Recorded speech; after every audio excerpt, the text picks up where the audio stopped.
জয় শ্রীরাম বলে তো কি হয়েছে? জয় ভারতের সংস্কৃতি তো ওইটা, ভারতের। হ্যাঁ, কেন বলতে পারবো না জয় শ্রীরাম, ভারত মাতা কি যায়, কেন বলবো না? আমি কি মুসলিম থেকে আমি কি বেরিয়ে গেলাম নাকি? আমাকে কি ঈশ্বর আল্লাহ কি আমাকে জাহান্নামে নরকে ঠেলে দেবে নাকি? কোনো দিন না। কারণ ইসলাম ধর্মে লেখা আছে তুমি যে দেশে থাকবে সেই দেশকে তোমায় ভালোবাসতে হবে। তুমি যদি সেই দেশকে না ভালোবাসো তুমি মুসলিম হতে পারো না। তো আমি রামের আদর্শ যদি সারা বিশ্বের মানুষ মেনে নিয়েছে, আমি যদি রামের আদর্শকে মেনে নিই, রামকে যদি আমি জয় শ্রীরাম বলি, আমি কোথায় হিন্দু থেকে মুসলমান থেকে হিন্দু হয়ে গেলাম?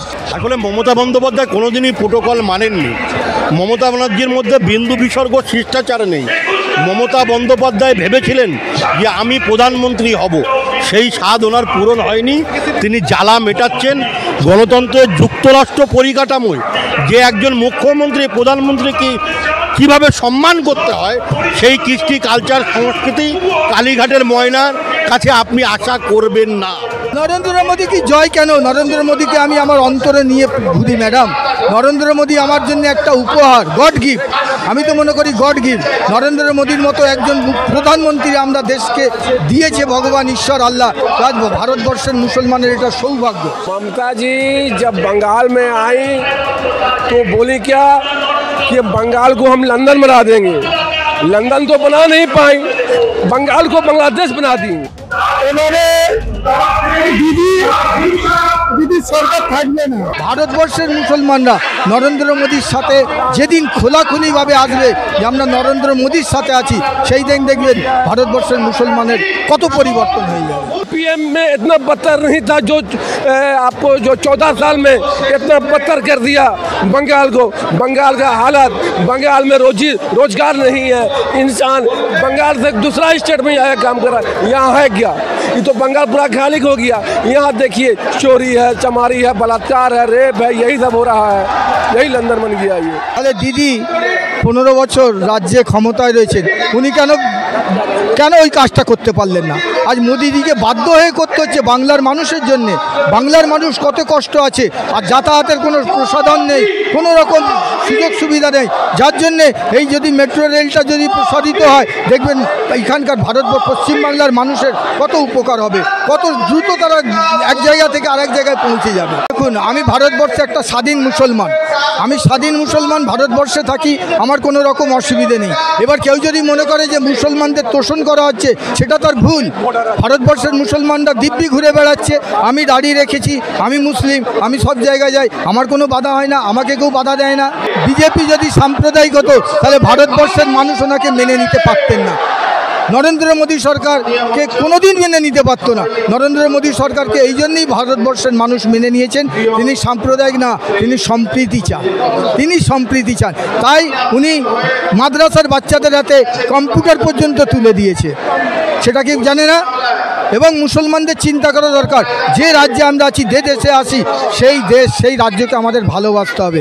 নরেন্দ্র মোদী যদি ভারতবর্ষের মুসলিম সম্প্রদায়ের জন্য কিছু করেন, সেটা মুসলমান সম্প্রদায়ের জন্য একটা উপহার হবে। জয় শ্রীরাম বলে তো কি হয়েছে?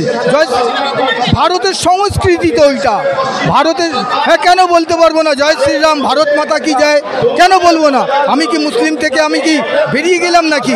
আমাকে কি ঈশ্বর আল্লাহ কি আমাকে জাহান্নামে নরকে ঠেলে দেবে নাকি? কোনো দিন না। কারণ ইসলাম ধর্মে লেখা আছে তুমি যে দেশে থাকবে সেই দেশকে তোমায় ভালোবাসতে হবে। তুমি যদি সেই দেশকে না ভালোবাসো তুমি মুসলিম হতে পারো না। তো আমি রামের আদর্শ যদি সারা বিশ্বের মানুষ মেনে নিয়েছে, আমি যদি রামের আদর্শকে মেনে নিই, রামকে যদি আমি জয় শ্রীরাম বলি, আমি কোথায় হিন্দু থেকে মুসলমান থেকে হিন্দু হয়ে গেলাম? আমার অন্তরে তো আমার ইসলাম ধর্ম আছে, আমি নামাজ পড়ি, আমি কোরআন পড়ি, আমি বেদ পড়ি, ভগবত গীতা পড়ি। নরেন্দ্র মোদী কি জয় কেন? নরেন্দ্র মোদীকে আমি আমার অন্তরে নিয়ে ঘুরি ম্যাডাম। নরেন্দ্র মোদী আমার জন্য একটা উপহার, গড গিফট। আমি তো মনে করি গড গিফট। নরেন্দ্র মোদীর মতো একজন প্রধানমন্ত্রী আমরা দেশকে দিয়েছে ভগবান ঈশ্বর আল্লাহ। আজ ভারতবর্ষের মুসলমানের এটা সৌভাগ্য। 26-এ তো আমরা ভোট দিই বিজেপিকেই দেবো, এবং পশ্চিমবাংলার প্রত্যেকটা মানুষকে বলবো আপনারা বিজেপিকে ভোট দিয়ে নরেন্দ্র মোদীর হাত শক্ত করুন, দেখবেন আপনাদের অনেক কিছু পরিবর্তন হয়ে যাবে। ম্যাডাম আপনি কি জানেন 6688টা কোম্পানি পশ্চিমবাংলা থেকে বেরিয়ে অন্য কোনো রাজ্যে চলে গেছে? কারণটা কি? কারণ তারা এখানে নিরাপত্তাহীনতা বোধ করছে, যার জন্য তারা 6688টা কোম্পানি ভারতবর্ষের অন্য রাজ্যে প্রবেশ করেছে। তারা সেখানে গিয়ে তাদের প্ল্যান লাগিয়েছে, সেখানে মানুষের কাজ হয়েছে, কর্ম হয়েছে। এখানে কি হয়েছে? কিছুই হয়নি। হ্যাঁ, অবশ্যই ভুগছে, কিন্তু এরা বলতে পারছে না। বলে না ওগরাতেও পারি না, ফোগরাতেও পারি না, সেইটা হয়ে গেছে। ভারতবর্ষের মুসলমানরা নরেন্দ্র মোদীর সাথে যেদিন খোলাখুলিভাবে আসবে যে আমরা নরেন্দ্র মোদীর সাথে আছি, সেই দিন দেখবেন ভারতবর্ষের মুসলমানের কত পরিবর্তন হয়ে যাবে। ममता जी सिर्फ बकवास कर रही है, वो बकला गई है। ये सब रोहिंग्या को पाल के रखी हुई है, बांग्लादेशी को रखी हुई है। ये सब उनका वोटर है, रोहिंग्या बांग्लादेशी, उनके लिए घबराहट है। जो अवैध तरीका से जो यहाँ पर ही रहते हैं बांग्लादेशी या रोहिंग्या, उनको निकालना चाहिए। वो क्यों रहेंगे? जो जिस देश के हैं उस देश को उनको भेजो। क्यों रहेंगे ये यहाँ? क्यों रहेंगे यहाँ? उनका ये देश नहीं है, वो जाएँ, आप वो बांग्लादेश जाएँ या पाकिस्तान जाएँ। अवैध तरीका से यहाँ बंगाल में पूरा भरा हुआ, ये किस लिए? क्यों रहेगी यहाँ पर? वो जाए यहाँ से। ममता जी जब बंगाल में आई तो बोली क्या कि बंगाल को हम लंदन बना देंगे। लंदन तो बना नहीं पाई, बंगाल को बांग्लादेश बना दी। जो इंसान मर रहा है, कट रहा, बलात्कार रेप हो रहा, यहाँ क्या हुआ? यहाँ लंदन बना, यही लंदन है। यह हर महीना 6 महीना 7 महीने पर बलात्कार, रेप, मर्डर, जितना इनका नेता है सब चोर, ऊपर से लेकर नीचे तक सब चोर। ये तो इनका काम ही यही है, इनका काम है। ये 26 में जाने वाली है, इनको समझ में आ गया है कि हम 26 में हमारा सरकार जा रहा है, ये बकलाई हुई है। 26 में फुल फार्म से, फुल हुकूमत से भारतीय जनता पार्टी बंगाल में आ रही है। ये जो चोर सरकार है इसको हटाएंगे हम लोग। वो जिन इंसान को बोका बना रही है, बोका इतना दिन ठगे।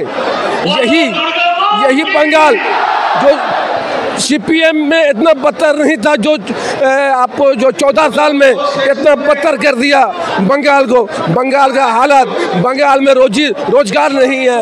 इंसान बंगाल से दूसरा स्टेट में आया काम कर रहा है, यहाँ है क्या? ये तो बंगाल पूरा खाली हो गया। यहाँ देखिए चोरी है, चमारी है, बलात्कार है, रेप है, यही सब हो रहा है। यही लंदन में ये ममता जी ये ढपबाजी है, ये लॉलीपॉप दिखाती है मुसलमान को, ये ठगती है। ये सरकार मुसलमान भी जान किया है, अब मुसलमान समझ में आ गया है। इसको 26 में ख़त्म करना है और भारतीय जनता पार्टी को लेके आना है। कि मोदी जी बोलते हैं कि सबका साथ, सबका विकास, सबको लेके चलने वाला, हिंदू मुसलमान सबको।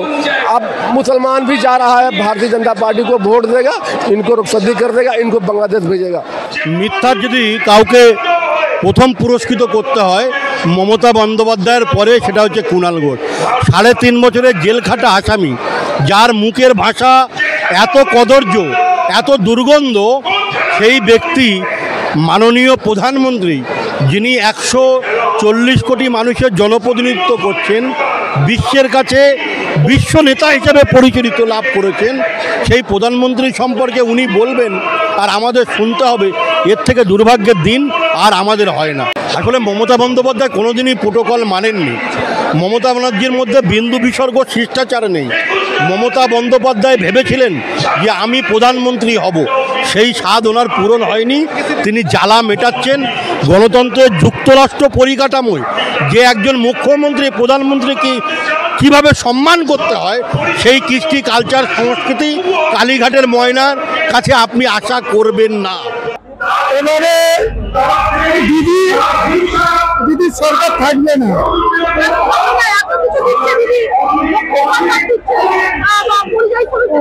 রাজনৈতিক করছে, শিক্ষা প্রতিষ্ঠান এগুলো সব কি করছে।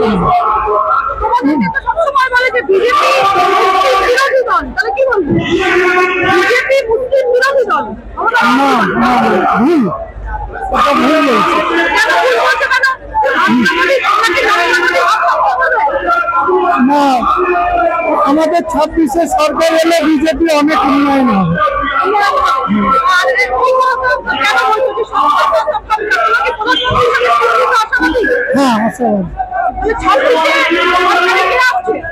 বিজেপি